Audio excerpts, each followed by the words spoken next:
Bom dia Leozinha,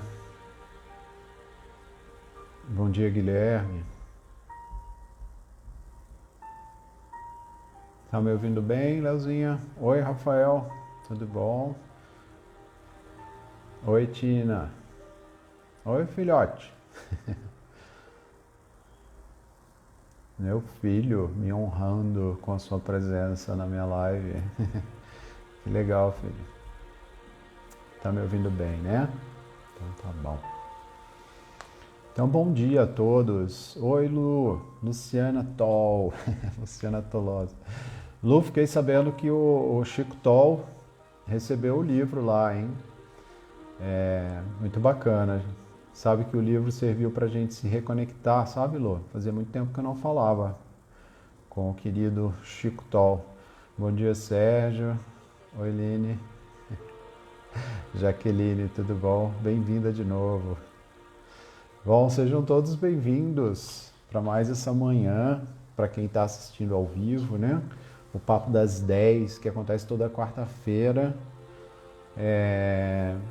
Hoje é dia 7 de julho, mas sejam também bem-vindos aqueles que vão assistir ou estão assistindo esse vídeo depois, né? No seu horário mais adequado. Para mim é uma honra, é isso aí, Lu. Eu já falei com ele, temos nos falado agora. Já começou a ler o livro, disse que está gostando, isso é muito bom. Então, as pessoas que assistem também depois, sejam todos muito bem-vindos.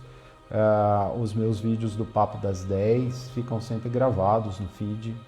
E eu também faço o upload deles lá no YouTube, no meu canal no YouTube, tá bom? Então fiquem à vontade para assistir, ver de novo, né? Tem alguns vídeos que fazem mais sentido pra gente e a gente fica com vontade de ver de novo, isso é muito legal, né? Pra gente captar melhor algum ponto que ficou não muito claro na hora que eu falei, então é sempre bom a gente revisitar quando isso acontece.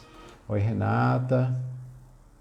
Sejam todos bem-vindos. Um prazer e uma honra ter vocês aqui. E hoje, assim, eu escolhi um tema muito bacana para falar. Bacana para mim, né? Na minha percepção. E a gente já falou disso numa outra live, né? Sobre as diferentes percepções que nós temos da realidade externa. E essas percepções que temos da realidade externa se chamam realidade interna. Normalmente elas não são iguais umas das outras, né? Podem ser semelhantes, mas iguais nunca serão. Oi, Daisy, bem-vinda. Então, segundo a minha realidade interna, segundo a minha percepção, o tema de hoje é fantástico. Ele é muito legal mesmo, é profundo, não é assim uma coisa rasa, não é uma coisa talvez até muito fácil de compreender, mas eu vou tentar tornar isso fácil, né? Porque senão não faz sentido a gente conversar sobre alguma coisa que as pessoas não vão conseguir compreender. Mas é transformador esse conhecimento, né? A gente já falou e vai falar toda vez que abordarmos o Enneagrama sobre o conteúdo de hoje, né? Mas da maneira como vai ser falado hoje, na verdade, talvez não seja muito comum até da gente ouvir. Mas eu gostaria de começar propondo uma reflexão para cada um de nós. Cada um com a sua realidade interna, a sua percepção de mundo, vai chegar a essa resposta, não precisa escrever, ela pode ser uma resposta, né, pessoal, que você guarde aí para você. Mas eu queria perguntar o que vocês responderiam à pergunta: a vida é um desafio? E perceba assim que eu nunca gosto de falar ou perguntar: a vida está difícil para você? Você tem muitos problemas na sua vida? A palavra desafio, para mim, ela torna qualquer conceito em relação ao que nós estamos vivenciando, qualquer visão que nós tenhamos daquilo que nós estamos vivenciando, uma oportunidade. Né? Quando eu falo em desafio, eu falo em algo que está me dando oportunidade de crescer. Independente se o que eu estou vivenciando é bom ou não tão bom, eu também não gosto de usar a palavra ruim, bom ou não tão bom, vai ser sempre um desafio. Se é bom, é um desafio para que eu torne aquilo melhor ainda e compartilhe com quem me cerca, com quem está ao meu lado na minha caminhada. Se não é tão bom assim, é um desafio para eu olhar para mim mesmo, para mim mesma e modificar aquela situação. Sozinho, talvez, se eu tiver todos os recursos. E se eu chegar à conclusão que eu não tenho todos os recursos, eu vou buscar ajuda. Eu vou buscar ajuda. Eu estava ouvindo de novo, como eu sempre faço, o Papo das 9 com o André Trigueiro. E ele tem uma dinâmica lá das lives dele. E lá pelas tantas ele começa a responder. Ele começa a responder perguntas das pessoas no chat. E uma das ouvintes dele falou que ela não sabia mais o que fazer da vida, que ela estava perdida, ela não tinha mais sentido em viver. E o André Trigueiro, muito sabiamente, né, falou, olha, se você não está conseguindo encontrar um sentido para a sua vida sozinha, busque ajuda. E deixe de lado um comportamento, uma emoção, uma paixão emocional, que a gente vai ver hoje, que se chama orgulho. Porque muitas das vezes nós estamos sim precisando de ajuda. Só que essa nossa característica, vamos falar assim, que pode nos habitar, que pode ser muito forte em nós, do orgulho, nos impede de pedir essa ajuda.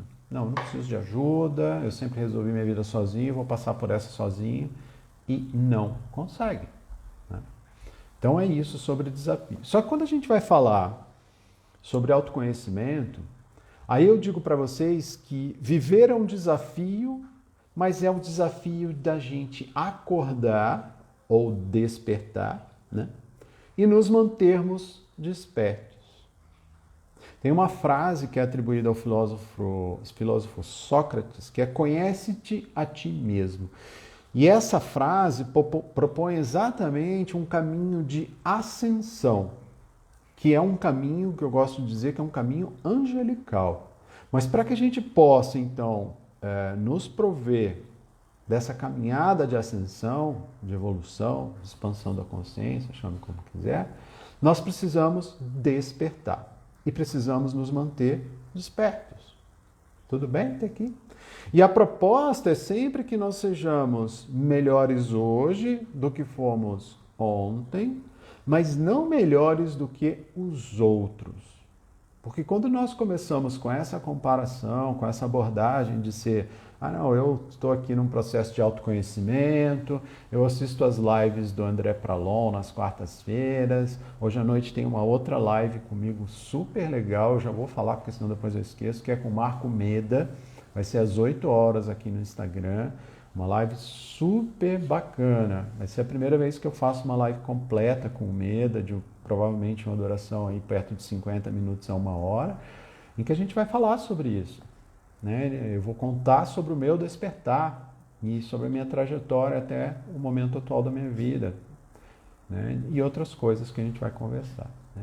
A questão é, eu sei de tudo isso, André. Olha, eu estou te acompanhando, já fiz também outros processos, leio livros, faço terapia, reconheço que existe um caminho para me melhorar, sei até qual é esse caminho na teoria. Estou disposto a mudar, mas sem perceber, eu acabo no meu dia a dia sempre voltando para os meus mesmos padrões de pensamentos, meus mesmos padrões de emoções, meus mesmos padrões de ações e de reações diante das coisas que acontecem comigo. E aí eu acabo agindo, eu acabo tendo o mesmo comportamento de sempre, da mesma maneira. Por quê? Por que acontece isso? Bom, o que eu posso dizer é que o dia que a gente tiver essa resposta, né, aí a gente vai poder dizer que nós realmente conhecemos a nós mesmos. Porque quando a gente fala de autoconhecimento, quando a gente fala de autodesenvolvimento, a questão não é entender apenas por que somos da maneira que somos, mas muito além disso, entender por que agimos dessa forma. E buscar essa percepção das coisas, entendendo por que nós temos essa visão de mundo, é só o primeiro passo. Porque o segundo é justamente ressignificar tudo isso. Olhar lá para trás, como a gente já falou várias vezes, entender os nossos traumas do passado que fizeram a gente ter uma determinada personalidade, que é a maneira como nós nos mostramos ao mundo, junto da qual vêm nossos valores e crenças, e ressignificar isso, para mudar de uma forma sólida o nosso comportamento, os nossos pensamentos, as nossas emoções. É dessa forma que funciona, né? Um processo de autoconhecimento e autodesenvolvimento. É entender que um processo como esse vai nos fazer deixar para trás aquilo que não nos serve mais e nos impulsionar para frente de uma maneira mais saudável, mais próspera em todas as áreas da nossa vida. E aí, nesse sentido, é que eu escolhi falar hoje sobre algo que vai nos ajudar bastante a entender esses impulsos e essas ações que a gente às vezes tem e fala que tem de uma maneira que a gente não planeja, elas simplesmente vêm. E quando a gente se dá conta, a gente já fez, a gente já sentiu no coração, a gente já pensou e já tivemos aquela ação da qual muitas das vezes, ou na maioria das vezes, a gente se arrepende depois. Porque são emoções densas, são pensamentos densos que se refletem na nossa dimensão física por meio das nossas ações e, por que não dizer, somatizam no nosso corpo muitas vezes, fazendo desenvolver inclusive doenças, né? São pensamentos associados a emoções que são tóxicos e que levam a comportamentos tóxicos. Tudo bem? Então, o que nós vamos falar hoje, para quem prestou atenção nos cartazes de chamada, de divulgação, nós vamos falar sobre os pecados capitais. Nossa, André, a última vez que eu ouvi falar disso foi no contexto da minha religião, né? A religião católica fala muito sobre pecados originais, pecados capitais. Você vai falar de religião hoje? Nós até vamos falar uma coisinha assim sobre religião num determinado momento. Mas não é o foco. E vocês vão se surpreender com isso. E, obviamente, do outro lado dos chamados pecados capitais, para a gente não ficar só focado nisso, nós vamos trazer também aquilo que eu chamo de virtudes divinas, que é o que justamente se opõe aos pecados capitais. Tudo bem?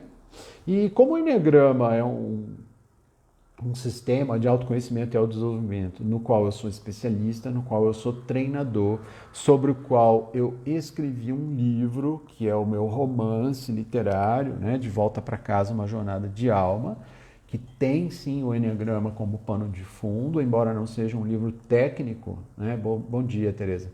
Bom dia a todos que estão me assistindo. Nós precisamos entender que quando nós falamos sobre pecados capitais, dentro do Enneagrama, nós vamos dar o nome a isso de paixões emocionais. E quando nós falamos das virtudes divinas, né, dos atributos divinos, nós vamos nos referir a isso dentro do Enneagrama como as virtudes do coração. Então são as paixões emocionais de um lado e as virtudes do coração do outro, quando a gente fala dentro do Enneagrama sobre os pecados capitais e os atributos divinos. Tudo bem?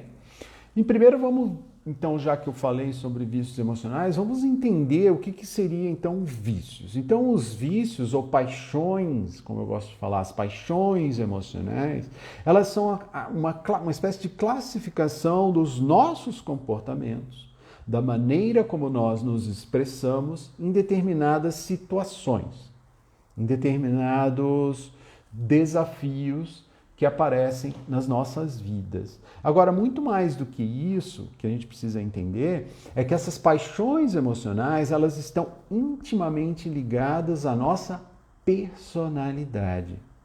E é por isso que o Enneagrama entra rachando aqui nesse ponto, porque o Enneagrama, num primeiro momento, é um sistema de autoconhecimento que vai falar da nossa personalidade. E mais que isso, essas paixões emocionais, elas vão justamente identificar quem nós somos dentro da mandala do Enneagrama. Ou como nós operamos, como nós funcionamos, como nós nos mostramos ao mundo segundo o Enneagrama. Então, como eu disse que as paixões emocionais dentro da mandala do Eneagrama, dentro do sistema Eneagrama, correspondem aos pecados capitais, vamos entender um pouquinho, e isso é fantástico de ouvir, gente. A partir de agora, atenção total aqui, porque é muito bacana tudo isso que eu vou falar aqui. Vamos entender, então, essa dinâmica dos pecados capitais. Então, esses conceitos, né, que foram incorporados no que se conhece, né, no que se chama de pecados capitais, ou ainda tem gente que fala como pecados originais, eles precedem o surgimento do cristianismo, né? Mas o que acontece? Eles foram usados pelo catolicismo, portanto, pela religião católica, com o intuito de educar os seus seguidores. Como assim, André? Ora, a igreja tinha como um dos seus objetivos ter o controle dos seus fiéis. Então, ela queria compreender e controlar os instintos mais básicos do ser humano. E aí, todo esse esforço era justamente para fazer com que seus fiéis se mantessem adequadamente alinhados com os mandamentos, com as normas, com os preceitos da Igreja Católica. Tudo bem? Acontece o seguinte, atenção. Os pecados capitais, originalmente, eles eram em número de 9 e não de 7, como a gente costumeiramente se refere. Ah, não, peraí, André, você enlouqueceu? Como assim 9 pecados capitais? Vamos lá. Então, no século IV, tinha um monge grego chamado Evagrius. E ele fez uma primeira lista do que se chamou de 9 atitudes graves que levariam os cristãos a se afastarem de Deus, a se afastarem dos atributos divinos, de se afastarem daquilo que ele falava na época da graça de Deus. E aí no século seguinte, portanto no século V, o Papa Gregório Magno, ele transformou esse texto lá do monge em uma recomendação oficial da igreja. Só que ele promoveu algumas alterações nesse texto original. E os pecados, justamente, que eram 9, foram reduzidos para 7. Por quê? Vamos lá. Então eu vou falar primeiro os 7 pecados originais, os 7 pecados capitais que a gente está mais acostumado a ouvir por aí, que é a ira, né, a raiva, a ira, o orgulho ou a soberba, a inveja, a avareza, a gula, a luxúria e a preguiça. Tudo bem? Esses são os 7. Ah, não, André, mas você falou que originalmente eram 9 e que a igreja resolveu tirar 2. Exatamente. Os outros 2 são a vaidade e o medo.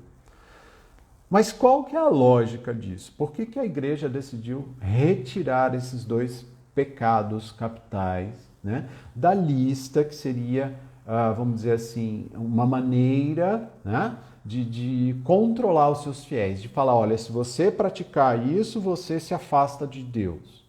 A vaidade, porque a própria igreja naquela época, estamos falando do século IV, a própria igreja, e há pessoas que talvez, quem sabe, vão dizer que isso ainda acontece no dia de hoje, mas vamos nos remontar lá ao século IV, 4, 5, né? Porque a igreja era o próprio símbolo da vaidade, né? Tinha pompa, tinha luxo, tinha poder. A igreja naquela época tinha mais poder, inclusive, do que os reis. Ora, se isso era uma verdade, como é que você vai dizer que vaidade é um pecado? Tira, saca a vaidade.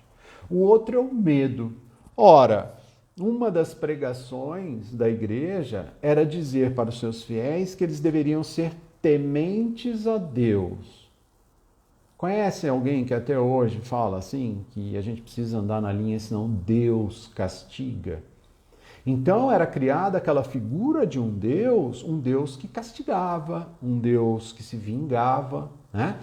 Então isso a gente está falando do Antigo Testamento, né? Então, como é que a igreja vai dizer para mim, para vocês, para os seus fiéis, olha, ter medo é um pecado. E aí em seguida ela te fala que você tem que temer a Deus. Fica incoerente, não é isso? E aí, saca o medo. E aí que a gente ficaria, então, com aqueles 7 pecados, segundo a igreja. Mas para nós, presta atenção, para o processo de autoconhecimento, segundo o Enneagrama, nós vamos falar de 9 pecados originais, de 9 pecados capitais. Tudo bem? Eu só contei essa origem histórica porque eu acho fantástico isso. Né? Eu acho que é uma coisa que é pouco divulgado, né? Esses episódios, toda essa teoria, esses conceitos sobre os pecados capitais. Agora, o que isso tudo tem a ver então com o Enneagrama? O que tem a ver com autoconhecimento? O que tem a ver com autodesenvolvimento? Oi, Bel, oi, Tereza Lúcia, tudo bom? Sejam todas bem-vindas. O que tem a ver, enfim, com personalidades? Bom, vamos lá. Você já deve ter ouvido falar do George Ivanovich Gurdjieff, que era um armeno, e se vocês não ouviram falar dele, vou mostrar de novo. O Gurdjieff, ele está aqui no meu livro, no meu romance. Ele não é um personagem principal, tá, na história, mas ele aparece, né, como num contexto lá que quando vocês começarem a ler meu livro, vocês vão entender. Então, o que acontece? Quem era Gurdjieff? Gurdjieff era esse armeno e ele foi simplesmente o responsável pela introdução do símbolo do Enneagrama no mundo moderno. Por que eu falo no mundo moderno? Porque o Enneagrama, a mandala do Enneagrama, disse que ela existe há milênios. 3, 4 mil anos atrás, alguns autores falam. Só que no mundo moderno, a gente atribui a Gurdjieff a introdução do Enneagrama em nossas vidas, graças a Deus para mim, né? Graças a Deus, não seja assim, ainda bem, né? E quem era Gurdjieff? Gurdjieff era um jovem, né? Ele nasceu em 1870 e qualquer coisa, acho que 1879, e ele era um jovem muito interessado no esoterismo. E ele tinha uma espécie de convicção de que os antigos haviam criado uma ciência capaz de transformar a psique humana. Eu já falei sobre psique aqui, o que significa psique, mas eu vou relembrar. Psique é uma palavra que tem origem no grego, né? Psique, e tem até algumas pessoas que falam, né? Ao invés de falar psique, fala psique, não tem problema nenhum, e que era usada para descrever a alma ou espírito, mas que hoje em dia, na psicologia moderna, vai além disso. Então vai falar, psique vai juntar várias dimensões nossas para chegar na nossa personalidade. Então vai falar das ideias de alma, de ego, de mente, né, de pensamentos e também do nosso espírito e das nossas emoções. Tudo bem? Então tudo isso comporia o que a gente chama, né, de psique. Então, com essa convicção dele de que havia esse conhecimento, né, em relação à psique, que permitiria transformar a nossa psique, permitiria uma evolução pessoal e coletiva em consequência, Gurdjieff e alguns amigos que eram alinhados, né, com essa curiosidade, com esse desejo, eles saíram para fazer uma busca. Eles se enveredaram para o Oriente e parte ali da África, quando eles passam pelo Egito, né? O Egito é um país que tem um pedaço na África, um pedaço na Ásia, né? Mas, enfim, eles se autodenominam os que buscam a verdade, então formam esse grupo, e eles vão, então, atrás dessas antigas tradições de sabedoria no Oriente. Alguns desses lugares, o Egito que eu já mencionei, mas um outro lugar muito importante, onde dizem que, inclusive, foi onde Gurdjieff travou pela primeira vez contato com o Enneagrama, foi o Afeganistão, mas tem vários outros lugares que eles estiveram. E justamente numa dessas viagens, Gurdjieff encontrou o Enneagrama e foi a partir do Enneagrama que ele começou a elaborar uma síntese de tudo o que ele havia, junto com o seu grupo, pesquisado e encontrado a respeito vamos dizer assim, do ser humano, dos desafios do ser humano e da psique humana. E a partir disso também, Gurdjieff ensinava o Enneagrama, olha que legal isso, por meio de danças sagradas. Ele teve muito contato com o sufismo, né, com os sufis ou sufis, isso também está no meu livro, tá? E aí, mas por que ele usava a dança para explicar sobre o Enneagrama, para explicar sobre tudo que ele havia aprendido, descoberto e desenvolvido? Porque ele queria mostrar justamente que o Enneagrama era um sistema dinâmico e não estático. E isso permanece até hoje. Todos os processos pelos quais eu passei com o Enneagrama, na escola em que eu me formei e me aperfeiçoei, são processos dinâmicos. Não é um processo estático. Mas o mais importante de destacar é que em nenhuma das publicações do Gurdjieff ou de seus discípulos se encontra uma menção ao Enneagrama como um modelo de tipificação de personalidade. Isso é importantíssimo da gente saber em relação ao histórico do Enneagrama, porque a gente atribui a Gurdjieff, como eu falei, né, a introdução ao mundo moderno, né, desse sistema chamado Enneagrama, mas a tipificação ela tem uma origem mais recente, com duas fontes principais, que é o Oscar Icaso e o Cláudio Naranjo. E agora eu vou falar do Oscar Icaso. O Oscar Icaso ele era um filósofo boliviano e tal como Gurdjieff ali, né, quando era na década de 1910, o Oscar Icaso na década de 50 até a década de 70, ele também era uma pessoa inquieta. Ele também queria sair em busca desses conhecimentos perdidos, né, sobre a sabedoria tal humana para que a gente pudesse se desenvolver. E aí o que ele fez? Ele pesquisou e sintetizou, oi Fran, tudo bem? Ele sintetizou todos os elementos do Enneagrama até então disponíveis, por Gurdjieff principalmente, e ele descobriu uma relação entre o símbolo, portanto, entre a mandala do Enneagrama e os tipos de personalidade. E aí a gente começa a juntar os pontos de tudo que eu falei até agora. Né? Estamos aí já com 28 minutos, né, de live e a gente vai começar a juntar os pontos. Por que os 9 tipos de que Icaso relacionou como tipificações psicológicas, eles provêm, na verdade, de 9 atributos divinos, e nós não falamos ainda deles, né? Nem dos pecados, nem dos atributos divinos. Então, de acordo com os atributos divinos que nós, seres humanos, manifestamos na natureza humana, que faz parte de nós mesmos. Bom dia, Regina. Icaso pegou, então, esses 9 atributos divinos e os conectou com os 9 eneatipos. Eu e a Maitê estamos assistindo, que legal, Fran. Com os 9 tipos de personalidade segundo o Enneagrama.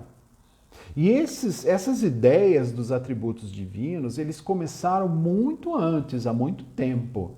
Oscar Icaso não inventou isso, ele apenas incorporou e associou isso à mandala do Enneagrama. Esses atributos divinos eles são trazidos nas Enéadas de Plotino, que era um filósofo que atuou ali no ano 3 depois de Cristo. É muito legal pesquisar sobre Plotino e as Enéadas, é muito bacana isso. E o que aconteceu com esses 9 atributos divinos? Eles justamente penetraram na tradição cristã com o seu contrário, ou seja, a distorção dos atributos divinos deu origem aos pecados capitais, dos quais a gente já falou. E como que isso se manifesta em nós? Como que a gente vai entender essa dinâmica, pecados capitais, atributos divinos, por meio do Enneagrama? Vamos lá? Fica comigo, que tá ficando bacana isso, né? Eu falei que era profundo, não vou raso hoje não. Hoje é profundo o negócio, mas não sai daí, vem comigo. Porque é revelador e é fantástico quando a gente chegar já no finalzinho de tudo isso, tá bom? Então, os pecados capitais são tratados no Enneagrama, como eu falei, como paixões emocionais, tudo bem? Isso a gente já falou. E embora todos nós tenhamos todos esses 9 pecados capitais, todas essas 9 paixões emocionais, uma delas especificamente se avulta mais em nós. E é justamente essa paixão emocional com a qual a gente, vamos dizer assim, se afiniza mais, eu botei isso no cartaz, né? Que vai dar a origem ao nosso desequilíbrio e ao nosso apego. Em última palavra, ao nosso ego. Aquilo que justamente nos faz afastar da nossa essência ou dos atributos divinos. que a gente chama no Enneagrama de virtudes do coração. Uau! Uau, né? Que demais isso. Eu fiquei até um pouco arrepiado aqui, porque como eu falei no início, eu adoro falar sobre isso, faz muito sentido para mim, deixa tudo muito mais claro, né? E aí é que a gente vai entender que aquelas características principais de cada um dos nossos eneatipos psicológicos, por meio das paixões emocionais, que têm origem nos pecados capitais, é que vão ser associados no Enneagrama por Oscar Icaso e depois complementados por Cláudio Naranjo, que é um chileno, né? Oscar Icaso é um boliviano e o Naranjo é um chileno. E aí vão nos dar os 9 eneatipos com suas características principais, né? Aquela tipificação básica dos eneatipos, né? Vamos ver cada um deles? Vamos ver cada um dos eneatipos e as suas paixões emocionais? E aí, para você que já sabe o seu eneatipo, você vai se identificar com o que eu vou falar aqui. Se você não sabe nada de Enneagrama, não tem problema, procura só ouvir o que eu vou falar. E aí você se identificar com algum, já pode começar a ter em mente que talvez realmente faça parte do seu eneatipo aquela paixão. Eu poderia falar, né, somente falar, mas eu vou tirar o que a gente vai falar agora desse livro aqui, ó, chama A Sabedoria do Enneagrama. Ele, para mim, é como se fosse um guia, tal como está escrito aqui, ó, guia completo para o crescimento psicológico e espiritual dos 9 tipos de personalidade. Esse livro é do Dom Richard Riso e do Russ Hudson.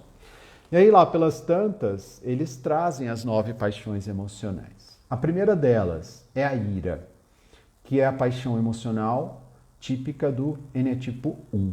E essa paixão, ela estaria mais bem descrita, segundo os autores, pela palavra ressentimento. A ira em si não é um problema, mas no tipo 1, ela é reprimida, levando a constantes frustrações e dissabores em relação a si mesmo e ao mundo. E aí, quando ele fala que é reprimida, a gente tem que lembrar daquela questão das energias que tem em cada um dos eneatipos. Eu não vou falar sobre isso aqui, mas tem vídeo lá no meu feed que fala sobre isso. Então, a energia do eneatipo 1 ela é introjetada, então ele introjeta essa raiva, ele introjeta essa ira, e como uma panela de pressão, uma hora isso vem para fora. E aí ele sai atropelando todo mundo e todos. Tudo bem? Então, paixão emocional do eneatipo 1, a ira. Paixão emocional do eneatipo 2, os autores chamam de soberba, mas a gente pode também se referir como orgulho. Então, o orgulho consiste numa uma incapacidade ou falta de disposição para reconhecer o próprio sofrimento. E é aquilo que eu mencionei antes que o André Trigueiro falou para aquela menina. Não estou dizendo que ela é um eneatipo 2, né? Mas o eneatipo 2, ele tem muita dificuldade justamente, e isso se apega nessa paixão emocional, de reconhecer seu próprio sofrimento. E ele tem, por ser orgulhoso, dificuldade de pedir ajuda. Olha que loucura isso, né? Do eneatipo 3, a paixão emocional é a ilusão. Então ela consiste em pensar que nós somos apenas o ego. Aí você vai falar assim, André, mas eu sou eneatipo 1, mas eu também penso isso, que eu sou só o ego. Eu falei lá no início, nós temos um pouquinho de cada uma dessas paixões emocionais, só que uma delas se avulta, lembra disso? E no eneatipo 3, esse pensamento de que nós somos só o ego, ele se avulta mais. Por isso que se chama a paixão emocional de ilusão, porque ele vive uma ilusão. Ele é pura máscara. Ele é um personagem o tempo todo que se adapta às mais diversas situações. Tudo bem? Vamos em frente? Tá legal isso, né? Eneatipo 4. Paixão emocional do eneatipo 4 é inveja. E essa inveja ela é baseada numa sensação de que algo fundamental lhe falta. O quê? Tudo. O tempo todo o eneatipo 4 olha para fora e fala, eu queria ter aquilo e não tenho. Eu não estou falando de coisa material, tá? Eu queria ser daquela forma e não sou. Por que aquela pessoa é tão feliz e eu não consigo ser assim? Por que aquela pessoa é tão próspera e eu não consigo ser assim? A energia no ponto 4, essa paixão emocional e tudo que envolve o ponto 4, ela é uma energia densa. E eu não estou falando mal, né, do ponto 4. E aí eu senti agora aqui um pouquinho o campo dessa energia, né? Mas a gente tem que olhar com muita compaixão para isso, né? Para todas as paixões emocionais. Porque nós temos um pouquinho de cada uma delas. E se não temos, a gente precisa saber olhar para o próximo com essa compaixão para entendê-lo melhor. Tudo bem? Então é nesse sentido que tem a inveja habitando ali o ponto 4 no Enneagrama, tá bom?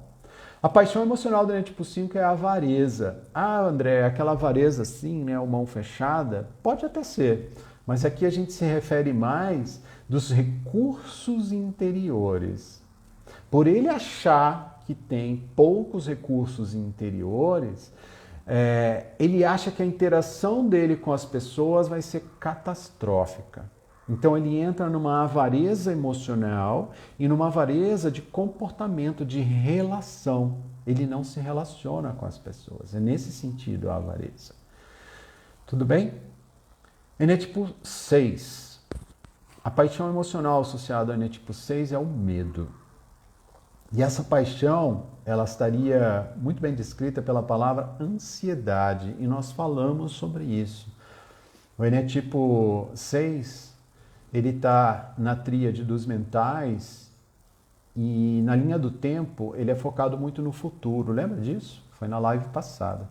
Então, os autores eles corroboram o que eu falei, né? Então, esse medo ele traz o quê? Uma ansiedade.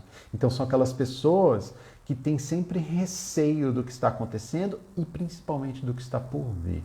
Paixão emocional do medo. Do Enétipo 7, a paixão emocional é a gula. A gula só de comer? Não, muito além, né? Como o Enétipo 7 também está na tríade dos mentais, essa gula se refere aqui a um desejo insaciável, olha como os autores falam, de encher-se de experiências. Então, o Enétipo 7, como a gente já viu também em outras oportunidades, ele traz ideias e coisas, experiências que ele quer ter. Tudo bem? Enétipo 8, paixão emocional, é a luxúria. E a luxúria não se aplica só ao desejo sexual aqui. O tipo 8, ela tem a luxúria no sentido de deixar-se mover por uma constante necessidade de intensidade, controle e quantidade. Ele leva essa luxúria, essa paixão emocional do Enétipo 8, leva uma pessoa que está ali naquela casa a tentar controlar tudo na sua vida. É assim que a luxúria se manifesta. E por fim, a preguiça do Enétipo 9. Tem umas Enétipo 9 me ouvindo aí, né? A Deise está dizendo que sofre com a gula, né? Qual que é essa preguiça como paixão emocional no tipo 9? É a preguiça, não que seja aquela inação, já que o tipo 9 pode ser sim bem ativo e realizador. Aqui se refere mais ao desejo de não ser afetado pelas coisas. É uma falta de disposição de se entregar plenamente à vida. E aqui a gente não está julgando ninguém nem nada, tudo bem? Deu para entender que as paixões emocionais, segundo o Enneagrama, para cada um dos tipos psicológicos, são os 9 pecados capitais? Ira, soberba, ilusão, inveja, avareza, medo, gula, luxúria e preguiça. E o que a gente faz com essa informação, André? Justamente o Enneagrama e os processos de autoconhecimento e autodesenvolvimento que esse sistema permite vai nos levar a conseguir evoluir. Podemos chamar isso de expansão de consciência. Mas eu gosto de dizer que a gente vai poder transmutar essa energia das paixões emocionais para as virtudes do coração. Esse é o grande propósito. E esse processo é feito de maneira dinâmica. E aí Gurdjieff nos ensinou isso com as suas danças místicas, né? Não é um processo estático. Então, como grande objetivo da gente migrar do ego para a essência, o Enneagrama vai nos proporcionar que a gente deixe a ira ali no ponto 1 e a substitua pela divina aceitação. A aceitação de que tudo é perfeito como está e como é. Um processo de autoconhecimento e autodesenvolvimento pelo Enneagrama vai permitir que a gente deixe o orgulho, paixão emocional típica do Eneatipo 2, e alcance a divina liberdade. Que liberdade? De praticar o amor incondicional. Como parte, esse amor, da verdadeira natureza do ser humano.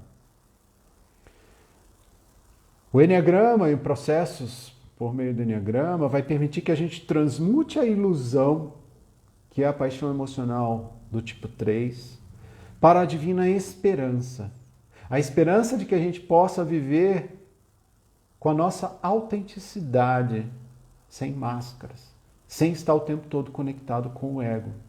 Que a gente entenda que a gente tem valor simplesmente pelo fato de existirmos. Nós vamos poder deixar a inveja, típica do ponto 4 no Eneagrama, e ascender para a virtude do coração, a virtude divina da origem. Quando nós entendemos que todos nós somos oriundos da mesma fonte que é divina, e que criatividade e transformação são parte da dinâmica da essência.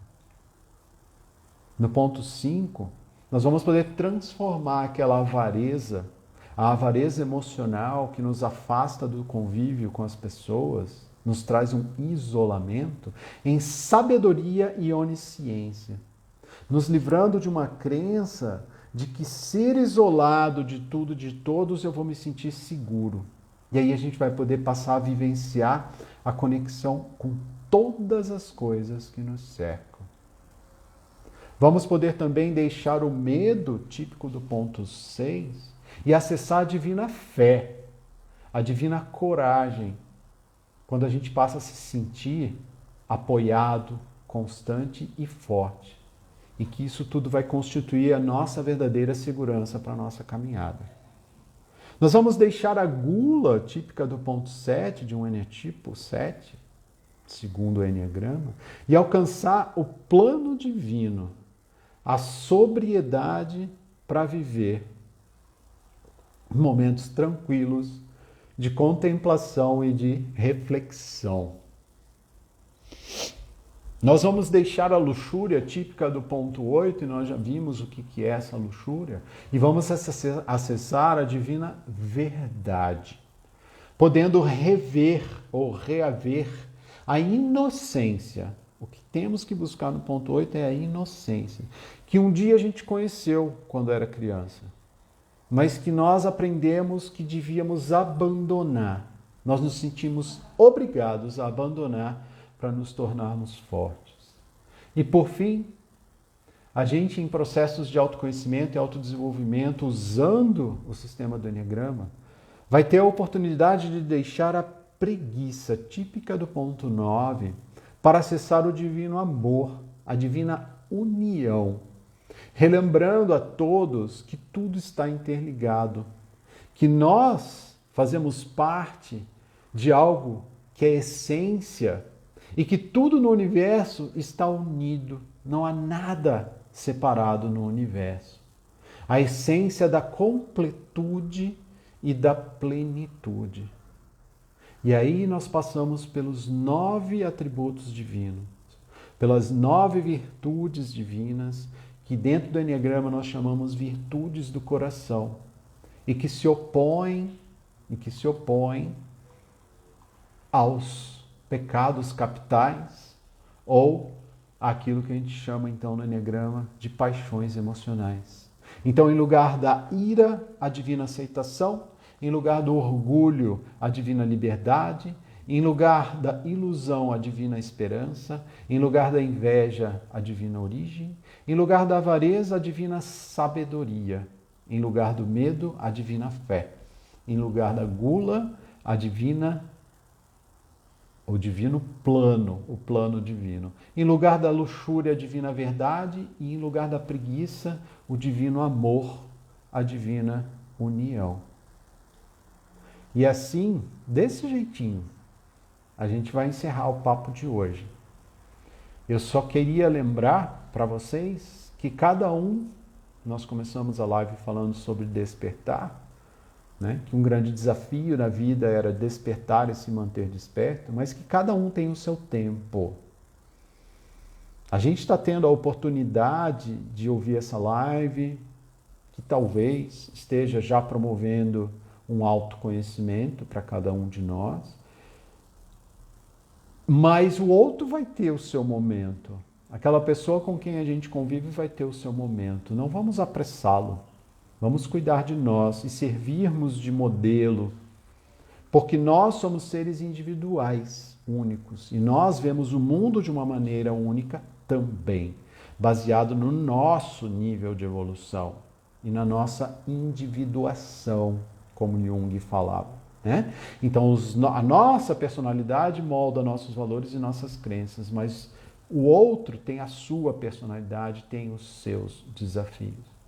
E para fechar isso que eu falei agora, e eu diria que toda a nossa conversa na manhã de hoje, eu vou trazer uma reflexão de Mahatma Gandhi, que dizia o seguinte: se nós pudéssemos mudar a nós mesmos, as tendências do mundo também mudariam.